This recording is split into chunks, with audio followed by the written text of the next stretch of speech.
There it is. There it is. Do you see it? It's not a soapbox, but it's a milk crate.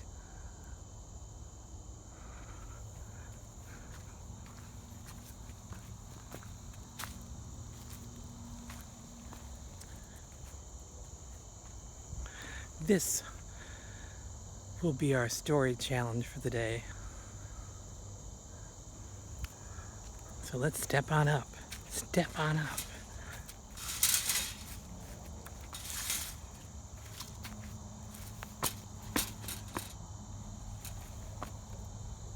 All right, so in my notebook, just about 20 minutes down the path, I finally set this down. I've been thinking about it for a little bit. These two notions I have, they're co-occurring, coexisting, parallel to each other, and somehow they do intersect, and I don't know how. So let's find out together. Two notions. Heroes. Number one, heroes don't always survive, do they? Yet they live forever. I'm going to say that again. Heroes don't always survive, yet they live forever. Number two, can you be your own hero? That's my poor imitation of trying to inflate my imagination and send up these two ideas. Number two, can you be your own hero? I think you can. I think we can. So my challenge is for me right now to think back on notion number one. Heroes don't always survive, yet they live forever. So picture this, it's 1986. You're Nathan, my cousin.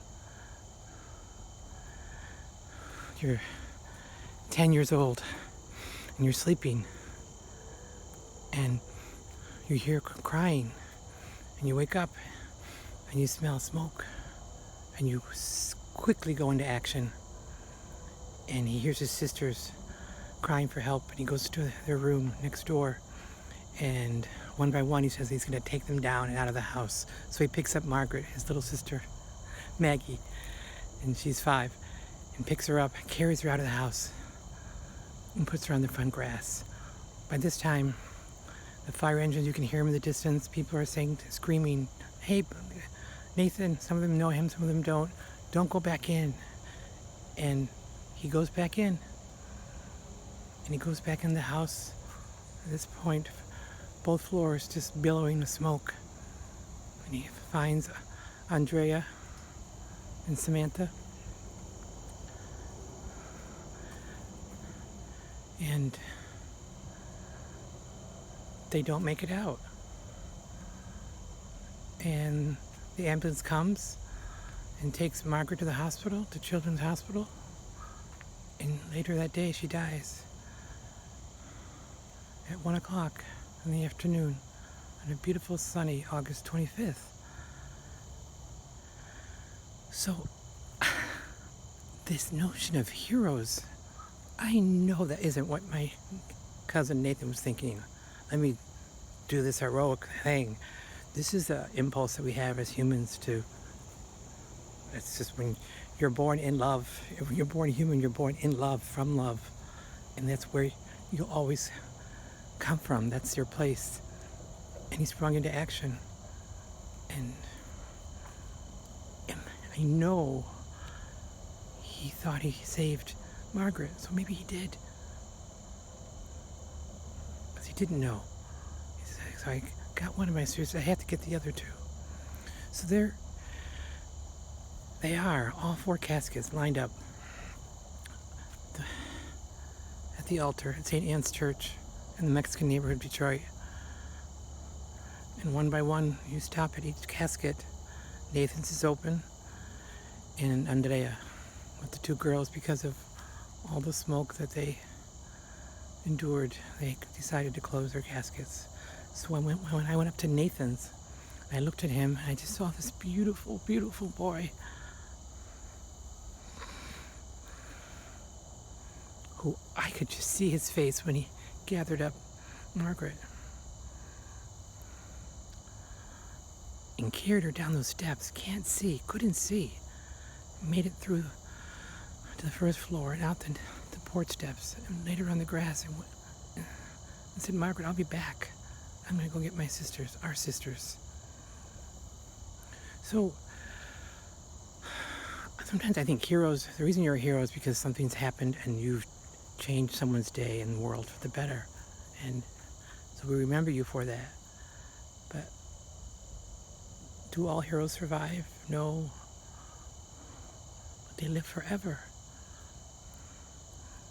Because that was Nathan, the beauty of who he was, his soft voice, his laughter,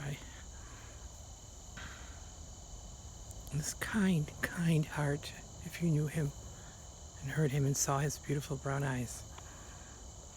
So, they're all here. And then, flash forward 20 years later. Actually, we flash back 20 years before, 1966. So we're kind of going backwards. Back in Detroit, upstairs, Mom sleeping, my brother and I am 5 years old, and I smell something. And then I start to see smoke rise up through the floor. And my brother and I look at each other, and we say, we gotta wake up Mom. And we wake her up, and by the time she gets up, she says, go across the hall, wake up Sean. Because we had a chicken box. We were in our PJs, and we were staying home. We were just trying to, you can't go out. My other brother, Valentina, was out at a movie with my dad and his uncles. So anyway, we woke up Sean and Betty, and they were across the hall. I opened the door, and all this smoke came in. I said, Mom, hurry up. I pounded on the door, and I don't remember them coming out at all. I know they made it out. And we couldn't see the stairs. I couldn't see them. I only felt them with my feet. And I felt the handrail, and I could see a little bit of the glass door at the bottom of the stairs. We pushed it open. We heard sirens. People crying and screaming and saying, where is so-and-so? Have you seen so-and-so? Police cars arriving. The nuns from across the street from St. Gabe's, one by one taking us to the house next door to make phone calls to family members to come and get us. Because our apartment building was burning down. I made it out. I am not a hero.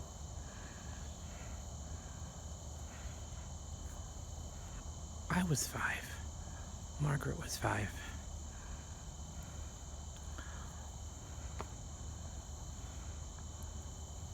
Both fires, both in Detroit. Same neighborhood. Same family.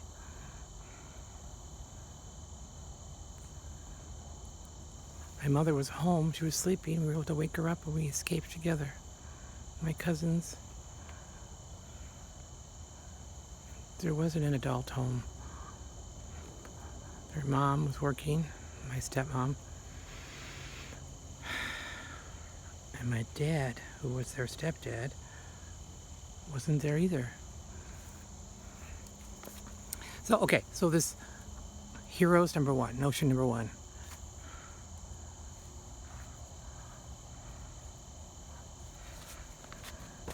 Do all heroes die?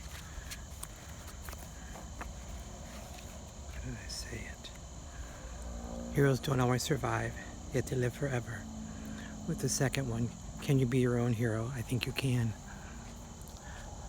What can I say here with you? All of us have stories like this. We're survivors.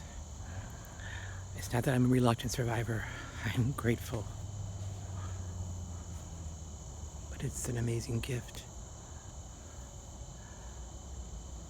And some days, especially the hard days,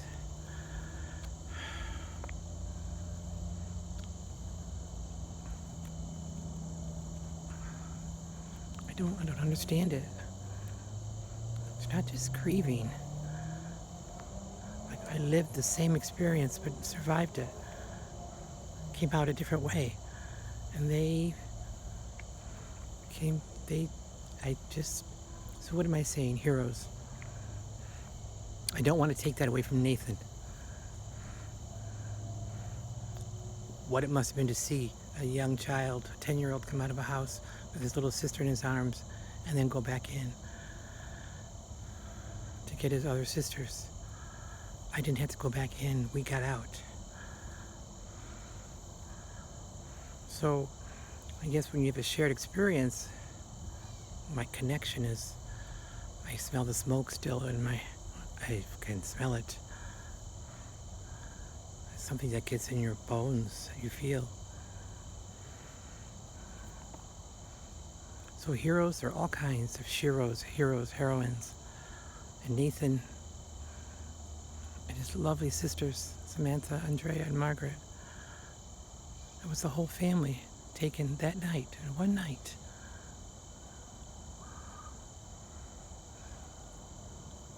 And flash back 20 years. My brother and I and my mother, a whole family, had a totally different experience. So you kind of think, well, I hope I'm living a life that Nathan would be proud of.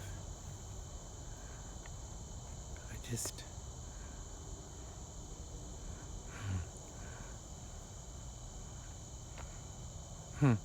So, heroes.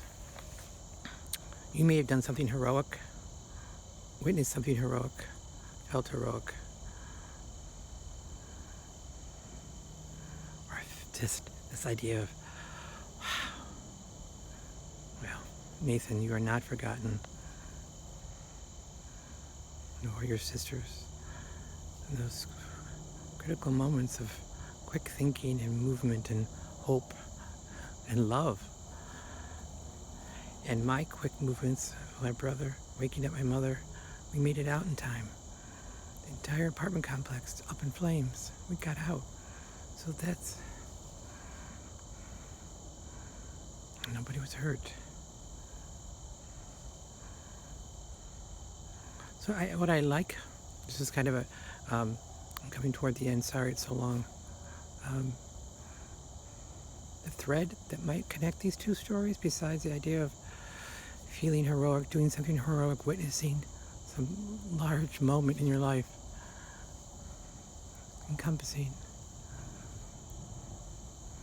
So this common thread is this, in this story for me, is this line of love, and this flow.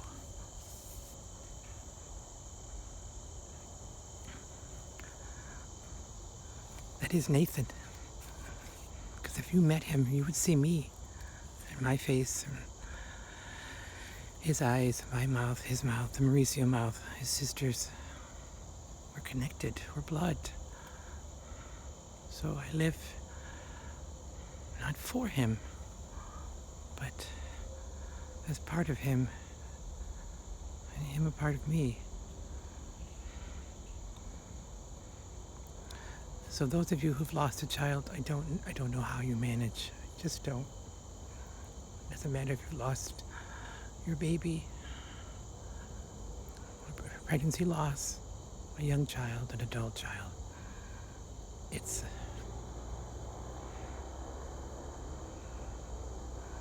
how to witness that, to watch the parents go through that. I don't know, so all of my heart goes out to you. So, we all did not do well with this. We all,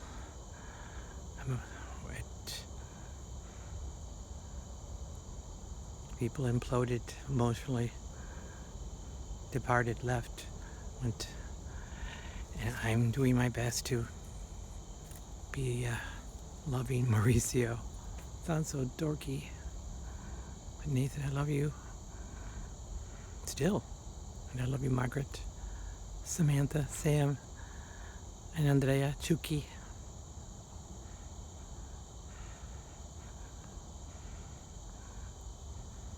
That's why stories are important. They bring people back to you that are there, but you can see them. They're here. And you would love them. So, heroes. Can you be your own hero? I think you can save yourself. Maybe we do that daily. Sometimes life is just so freaking hard. It doesn't have to be such awful, grave losses. It can be the loss of our health, taking care of a sick family member, like I've done with my wife for so many years. And I know some of you have similar situations, so you know it's not about, but it's this idea of almost losing, or losing little by little. But I am by no way a hero in the situation with my wife. I'm an advocate, yes. I think her near-death experiences would have been even more gruesome than they already were if I hadn't been there to be my obnoxious advocate self. But I don't want to say hero, I just want to say friend. So, to all of you out there who love deeply, wow, it's hard work, but it's amazing. Wishing you so much peace as you think about your stories of heroes and heroines and people who touched you in your life. Take care, guys. Bye-bye.